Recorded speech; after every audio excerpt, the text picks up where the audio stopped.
میرے محترم بھائی اور دوستو، اللہ تعالی ہم سے قرآن میں مختلف سوال کرتا ہے.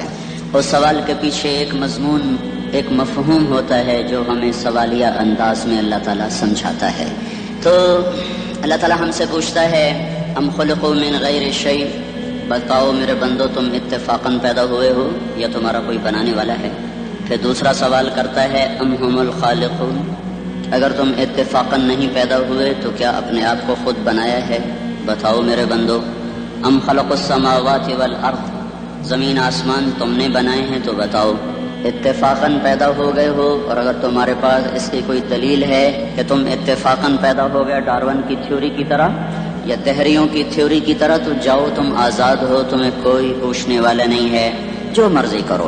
موت کے 200 جواب کتابوں میں لکھے ہوئے، سائنس کی کتابوں میں موت کیا ہے یہ، موت کیا ہے یہ، موت کیا ہے یہ، 200 جواب اور ایک بھی صحیح نہیں. قرآن نے ایک جواب دیا اور 100% صحیح دیا.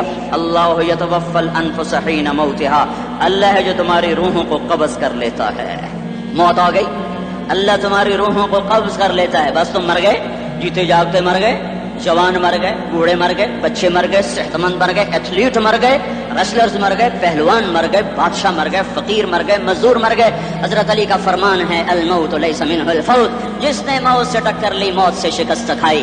زندگی کا مقدر ہے ہارنا، موت کا مقدر ہے جیتنا. پہلوان ہوں یا کوئی ہوں، موت ان کو پچھاڑے گی. اجل ہی نے چھوڑا نہ کسرا نہ دارا، اسی سے سکندر صفاتے بھی ہارا. ہر ایک لے کے کیا کیا نہ حسرت ستارہ، پڑا رہ گیا سب یوں ہی ٹھاٹھ سارا. جگہ جی لگانے کی دنیا نہیں ہے، یہ عبرت کی جا ہے تماشا نہیں ہے. ملے خاک میں اہل شاں کیسے کیسے، جاؤ اسلام آباد کے قبرستان میں دیکھو، بڑے بڑے سیکٹری دفن ہیں، بڑے بڑے وزیر، بڑے بڑے جرنیل، بڑے بڑے ناز و انداز، بڑی مستیوں والے، بڑے ناچنے والے، گانے والے، شراب میں ڈوبنے والے. جاؤ جاؤ دیکھو ان کی ویران قبریں بتا رہی ہیں کہ یہ بھی قبر اکڑ کے چلتے تھے، مستی میں چلتے تھے. ان کے کیڑے بھی مر چکے ہوں گے جن کیڑوں نے انہیں کھایا ہوگا. ان کی ہڈیوں کو قبر نے گلا دیا ہوگا اور ریت کا برادہ بنا دیا ہوگا.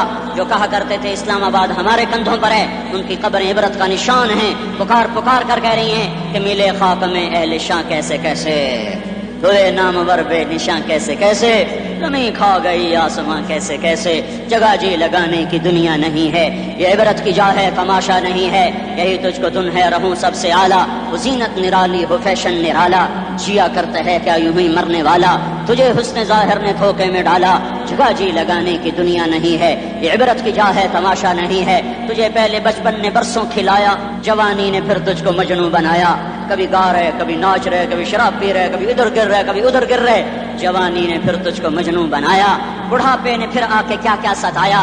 بیٹا بھی کہہ رہا مر جائے بابا، بیٹی بھی کہہ رہی ہے مر جائے ابا، بیگم بھی کہہ رہی ہے مر جائے بڈھا. جان نہیں چھوڑتا. مولوی صاحب دعا کرو اللہ ہمارے ابا پر رحم کر دے. کیا مطلب رحم کر دے؟ ہماری جان چھوڑے جائے قبر میں. جن کے لیے تو نے ہزاروں مال اکٹھے کیے، کبھی رشوت سے، کبھی جھوٹ سے، کبھی دغا بازی سے، کبھی فریب سے، کبھی کھوٹ سے، کبھی ظلم سے، کبھی ستم سے، کبھی کسی کے پیٹ میں پنجے گاڑ کے، کبھی کسی کی بیٹی سے چنی اتار کر، کبھی کسی کے منہ سے نوالا چھین کر، کبھی کسی کی زندگی کے چراغ گل کر کے، کبھی کسی کے گھر کے چراغ بجھا کر. جو تو نے اپنے سونے چاندی کے محل تعمیر کیے اور اپنے بچوں کے لیے سہانے خواب دیکھے، آج وہی تجھے ڈس رہے ہیں کالے ناک کی طرح. تیری ہائے پہ کوئی حرام کھانے والی اولاد کبھی ماں باپ کا سہارا نہیں بن سکتی. حرام پیسے کے گھر کبھی آباد نہیں ہو سکتے. حرام کی کمائی پر بننے والی بلڈنگیں کبھی خوشی کا پیغام نہیں بن سکتی. نافرمانی کی زندگی گزارنے والے کبھی چین سے زندگی بسر نہیں کر سکتے. شراب میں ڈوب جائیں، زنا میں ڈوب جائیں، رنگ و روپ میں ڈوب جائیں، مال و دولت کے ڈھیر اکٹھے کر لیں، میرے رب کی قسم، میرے رب کی قسم، میرے رب کی قسم